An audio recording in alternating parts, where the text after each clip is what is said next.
Kami bahas peran Riki dan Kuat Ma'ruf dalam pembunuhan berencana Yosua Huta Barat dari perkembangan sidang hari ini bersama Guru Besar Kriminologi Universitas Indonesia Adrianus Meliala dan pengacara keluarga Yosua Huta Barat Martin Simanjuntak. Yang masih bergabung saat ini adalah Bang Martin Simanjuntak. Bang Martin, apa kabar Bang? Kabar baik, selamat tahun baru. Masalah meeting of mind yang ditegaskan dalam sidang yang berlangsung hari ini untuk Riki dan Kuat. Tanggapannya? Ya, saya pikir sudah jelas ya, sudah diuraikan dalam surat dakwaan jaksa penuntut umum, sudah dipaparkan juga melalui pembuktian ya, melalui saksi-saksi yang menyampaikan keterangan saksi di depan persidangan, bahwa ya Riki sama Kuat itu bukan pelaku pasif ataupun bukan hanya tidak menganjurkan untuk tidak diperbuat delik tersebut ataupun tidak memberitahu kepada Joshua. Namun justru ada keterkaitan yang bisa dibuktikan di depan persidangan bahwa mereka itu juga turut serta dan ikut aktif. Apa itu? Ya, kita perlu tahu bahwa si Riki ini apa sih tugasnya? Dia ditugaskan di Magelang. Buat apa dia pergi ke Duren 3?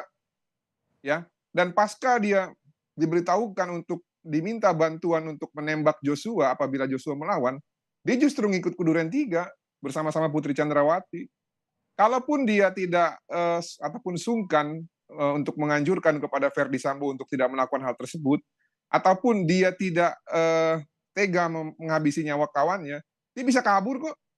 Ini dia nggak kabur, dia pergi ke Duren 3, berarti ada puzzle yang belum lengkap, ya, ataupun nanti mungkin dalam surat tuntutan akan diuraikan lagi terhadap temuan-temuan yang bisa disimpulkan gitu loh, mengenai seluruh rangkaian peristiwa yang dilakukan oleh Riki. Lalu Kuat itu ikut loh, naik satu lift bareng sama Putri Chandrawati, ya, pada saat di Jalan Saguling. Lalu Kuat juga membawa pisau.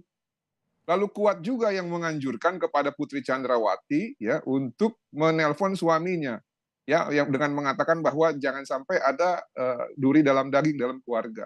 Nah, sebenarnya kalau kita lihat rangkaian surat dakwaan jaksa penuntut umum itu kan sudah diuraikan dari peristiwa Magelang, ya. Dan manakala ketika dia mengatakan ada duri dalam daging, pada saat eksekusi pun si Kuat ada di TKP. Jadi tidak bisa dilihat bahwa mereka ini hanya pasif saja, enggak, mereka aktif. Tapi kan pembelaannya tidak ada bentuk pernyataan ataupun kesepakatan yang konkret begitu untuk melakukan upaya pembunuhan itu. Gimana tuh Bang? Jadi kalau meeting of mind, ranah pemikiran itu sifatnya abstrak, Mas. Makanya saya bilang ada satu saksi yang memang harus dihadirkan, yaitu provider Meta. Saya yakin itu banyak percakapan mereka yang tidak terdeteksi, ya, itu melalui sistem elektronik yang kita sebut dengan provider WhatsApp, ya. Nah, cuman bukan berarti bukti yang disajikan oleh jaksa saat ini itu tidak cukup. Menurut saya sudah lebih dari cukup untuk menarik mereka sesuai dengan apa yang disampaikan dalam pasal 55 ayat 1. Dan kalau masalah ahli, kemarin ahli dari pidana maupun kriminolog dari jaksa pun mengatakan mereka bisa ditarik bersama-sama.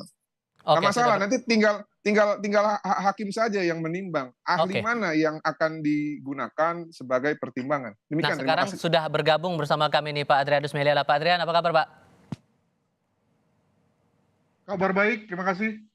Ini masalah keikutsertaan yang ditekankan, keikutsertaan dan meeting of mind. Disebutkan bahwa keikutsertaan ini ada kesepakatan dua pihak untuk melakukan tindak pidana. Anda melihat ada bentuk kesepakatankah antara Sambo, Kuat, dan Riki untuk pembunuhan Yosua ini? Tentu kesepakatan secara verbal, apalagi kontraktual tentu tidak ya. Tetapi nampaknya memang begini, saya memang melihat bahwa ada hal-hal yang tidak terungkap, tidak jadi bukti di persidangan. Apa tuh?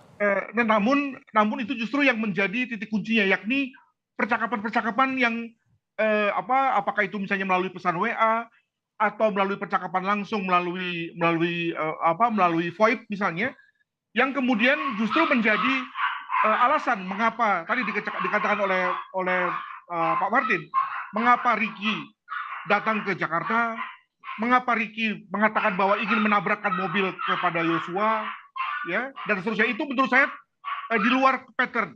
Jadi saya sebagai kriminologus percaya dengan patternnya, dengan pola ya. Nah, ketika polanya itu tidak begitu, lalu tiba-tiba ada begitu, dan pola yang keluar itu sesuatu yang cukup beruntun, maka kok oke lah dibilang dikatakan meeting of mind. Tapi saya berpendapat bahwa pasti ada sesuatu yang menyebabkan pattern itu berubah. Nah, sayangnya tidak terungkap di persidangan apa yang menyebabkan itu. Jadi saya setuju dengan satu notion atau satu anggapan bahwa memang keduanya ini berusaha betul untuk keluar dari dakwaan pembunuhan berencana.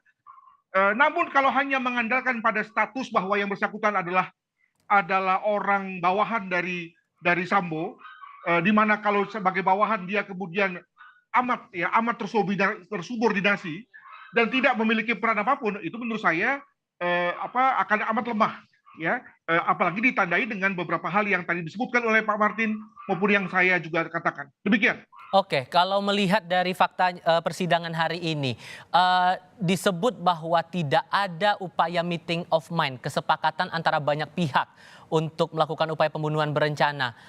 Tapi kalau Anda lihat-lihat nih, apakah orang yang ada di TKP kejahatan bisa disebut turut serta juga itu melakukan tindak pidana? Ya tentu saya sebagai kriminolog beda ya dengan cara berpikirnya pidana ya, karena kalau pidana kan tentu jelas lebih membutuhkan konteks material ya yang lebih keras ya sehingga kemudian lalu dapat dibuktikan.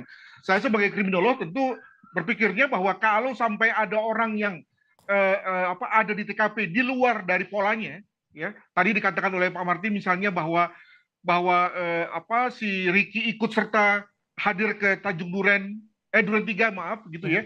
Padahal dia katanya menolak untuk ikut membunuh gitu ya. Itu kan sesuatu yang mengindikasikan bahwa sebetulnya ada perintah yang sudah pernah dilakukan tapi tidak muncul di permukaan begitu. Nah, itu bagi saya sudah cukup sebagai kriminolog untuk mengatakan bahwa sebetulnya minimal ada satu hidden language atau bahasa yang tersamar di antara mereka, di antara Sambo dan Ricky sebagai atasan dan bawahan untuk kemudian sama-sama mengerti tentang apa yang terjadi. Nah, masalahnya adalah bahwa sayang sekali ya tidak bisa terungkap di permukaan, namun secara kriminologis ya sebetulnya sudah ada satu benang merah di antara ketiganya dalam rangka oke lah kita sebut sebagai meeting of mind tersebut. Demikian. Oke, kalau Bang Martin melihatnya gimana tuh? Ya, jadi gini loh, dari penggunaan istilah saja ya, ini mohon maaf, nyuwun sewu, bukan saya mengkritik ahli, karena setiap ahli saya pikir mempunyai keahlian khusus masing-masing sesuai dengan pasal 1 angka 28 KUHP. Tapi menggunakan istilahnya saja, meeting of mind ini kan sebenarnya hampir-hampir mirip seperti deception ya, ataupun mencoba untuk mengaburkan nalar publik gitu loh. Kenapa? Kenapa sih mesti pakai kata-kata yang halus?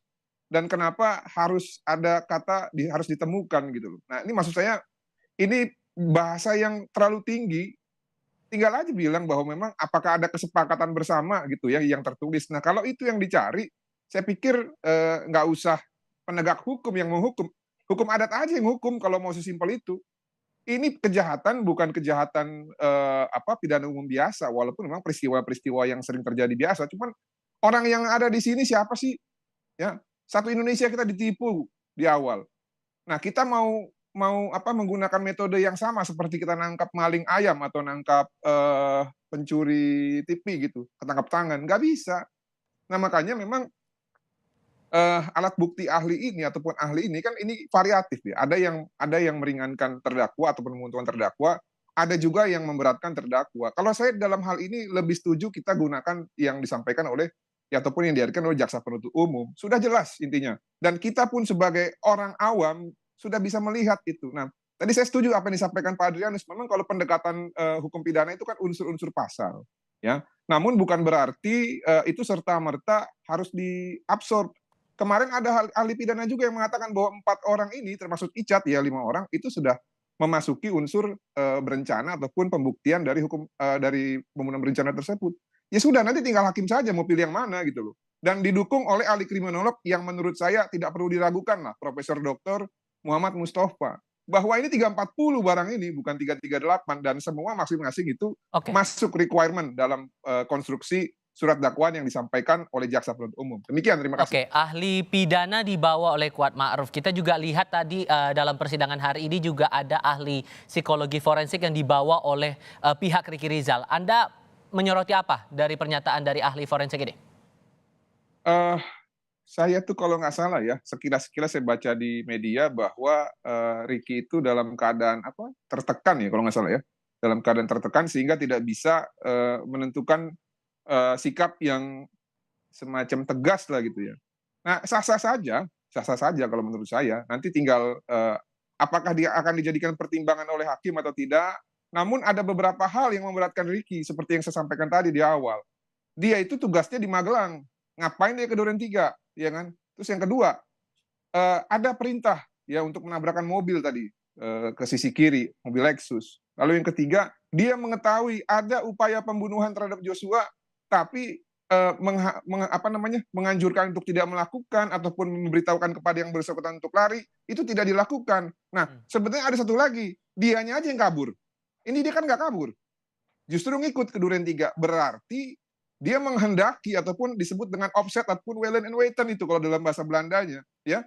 Dia menghendaki juga Joshua ini meninggal atas dasar apa? Atas dasar anjuran ataupun perintah dari si terdakwa yang kita sebut dengan dua orang ini, yaitu Putri Chandrawati dan Ferdi Sambo. Nah, kalau Kuat di mana? Kuat bawa pisau, dan berdasarkan rekonstruksi dan juga pemaparan ataupun kesaksian Eliezer, si Kuat ketika menarik Joshua, dihempaskan juga ke bawah. Gila nggak? Seorang polisi dihempaskan ke bawah sama sipil. Ini kan kurang ajar. Jadi dari situ kita udah tahu bahwa dalam keadaan tersebut, ya, si Kuat ini juga menghendaki, kalau tadi dibilang meeting of mind itu. Nah, cuman kan apakah memang semuanya tertulis, ya? Apakah memang semua harus terekam? Nah, itu menurut saya nggak fair juga kalau seperti itu. Pak Adrian, gimana tuh Pak? Di mute. Memang di mute, benar, Pak. Ya, memang benar bahwa Ricky menampilkan hal seperti itu, ya. Tetapi jangan lupa bahwa degree, ya, derajat dari stresnya itu misalnya jauh di bawah Eliezer, ya, sebagai pihak yang terlibat langsung, ya. Itu yang pertama. Yang kedua juga jangan lupa bahwa Ricky itu orang yang pada laporan tersebut juga dianggap sebagai atau diketahui sebagai memiliki kecerdasan rata-rata malah di atas rata-rata malah, ya. Hal mana kecerdasan tersebut itu dapat menetralisir ketegangannya. Dengan kata lain, pada saat dia tegang pun itu kecerdasannya dapat membuat yang bersangkutan tetap bisa berpikir rasional, ya. Sehingga dalam hal ini memang saya juga mengatakan bahwa pada saat misalnya dia diminta untuk datang ke Duren 3 bersama-sama dengan Sambo, itu sebetulnya ketenangannya atau kemampuan berpikir tenangnya yang kemudian mengarahkannya untuk ikut serta pada Sambo ketimbang stresnya, gitu ya. Nah, ini yang lalu membuat kemudian konteks kebersalahannya itu kemudian ada daripada konteks ketidakbersalahannya, begitu. Oke, kalau melihat juga pernyataan dari ahli atau penilaian ahli waktu melakukan semacam uji psikologi kepada Ricky, ini disebutkan bahwa Ricky ini menyita senjata Joshua alasannya untuk menghindari risiko lebih berat, lebih lanjutnya. Ini menyesuaikan lagi dengan profil Ricky yang coba mengurangi potensi agresivitas lah dibilang begitu. Ini gimana tuh menurut Anda, bisa betul-betul meringankan posisi Ricky bahwa ya dia berusaha untuk menghindari konflik? Ini pertanyaan buat siapa nih? Buat Pak Adrianus. Buat Pak Adrian. Bagi saya itu memperlihatkan bahwa yang bersangkutan memiliki rasionalitas cukup, ya. Dan lebih daripada itu, kelihatannya itu bukan sesuatu yang di bawah perintah, artinya itu adalah sesuatu yang bersifat inisiatif dari yang bersangkutan. Nah, apakah inisiatif itu sesuatu yang memang hanya dalam rangka untuk membuat tidak adanya satu konflik, atau ya dalam rangka sesuatu yang lebih besar lagi, ya itu yang kemudian harus dikejar oleh hakim, ya. Tetapi yang jelas bahwa menunjukkan bahwa Ricky sebagai seorang senior itu memperlihatkan keseniorannya dalam bentuk tadi tindakan untuk membuat tadi para mereka-mereka yang berada di bawahnya itu kemudian tidak saling berseteru, gitu ya, yang ditandai dengan tadi mengambil atau menyita pistol Joshua, begitu. Oke, kalau begitu Bang Martin, Anda melihat dari sepanjang proses sidang sampai dengan hari ini, konklusinya udah dapat atau belum? Sudah. Cuman kan memang kita harus memberikan hak terdakwa dalam hal sistem peradilan pidana ini, bahwa mereka selain dituduh ataupun didakwa, mereka juga punya hak untuk meringankan ataupun menguntungkan ataupun melakukan upaya hukum, gitu ya. Karena nanti kan ada tuntutan, ada juga pledoi. Ini harus kita hargai. Nah, saya tambahkan sedikit ya, ini banyak kesimpang siuran yang mengatakan Ferdi Sambo akan bebas di tanggal 7 Januari atau 9 Februari. Enggak, itu salah teman-teman. Kalau seseorang diancam pidana 9 tahun ke atas, itu berlaku pasal 29 ayat 1, 2, dan 3. Ya. itu bisa lagi diperpanjang 30 hari plus 30 hari. Nah, dalam waktu yang sampai dengan bulan Maret ini, biarkanlah rangkaian seluruh peristiwa hukum acara ini dijalani dengan seprofesional mungkin. Atau Baik. istilah katanya fair trial, supaya apa? Supaya hasil dari persidangan ini nanti berkualitas gitu ya, baik untuk korban, baik untuk terdakwa maupun untuk masyarakat Indonesia yang sudah dikecewakan sebenarnya oleh penjahat yang Baik. justru pelakunya adalah bekas anggota polisi. Kita dukung intinya. Dan walaupun kita mengamati, tapi saya yakin bahwa apa yang sudah dibuktikan oleh jaksa penuntut umum ya dalam hal ini nanti akan bisa menuntut sesuai dengan pasal 340 yaitu pembunuhan berencana. Demikian, terima kasih. Baik, Bang Martin, Pak Adrianus, terima kasih banyak sudah berbagi perspektif bersama kami di Kompas TV hari ini. Sehat selalu untuk Anda berdua.